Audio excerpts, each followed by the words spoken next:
Vote హక్కు కూడా అంత తేలిక రాలే. ఓటు హక్కు వద్దని మనం చదువుకున్న ఈ నాయకులే అడ్డుపడ్డారు. ఓటు హక్కు కావాలంటే భూమి శిస్తు కట్టాలి, ఓటు హక్కు కావాలంటే ఇన్కమ్ ట్యాక్స్ కట్టాలి, ఓటు హక్కు కావాలంటే 10th క్లాస్ చదవాలన్నారు. ఈ 3 దళితులకు ఉంటాయా? అసలు భూమి లేదు, భూమి శిస్తు ఎట్లా కడతాడు? ₹1 జేబులో పెట్టుకునే అర్హత లేదు అకార్డింగ్ టు మనులా. మరి రూపాయి ఎక్కడి నుంచి వస్తుంది? 10వ తరగతి అసలు అక్షర జ్ఞానమే వీళ్ళకు ఉండకూడదు అని చదువుకునే హక్కు లేదు. 10వ తరగతి ఎక్కడ చదువుతాడు?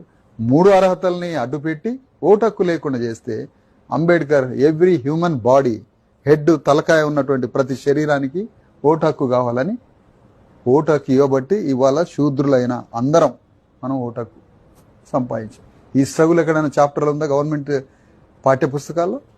సీరియస్ గా మీరు చెప్పారు. ఈవెన్ ఇండియన్ ఎలక్షన్ కమిషన్, భారత ఎన్నికల సంఘం, దాని కంట్రోల్లో ఉండే ఎలక్షన్ సిస్టమ్ లో కలెక్టర్ నుంచి చీఫ్ సెక్రటరీ ఎంఆర్ఓ వరకు మనకు ఓటు హక్కు ఎక్కడి నుంచి ప్రొడ్యూస్ అయింది అనేది ఇంతవరకు చెప్పట్లే.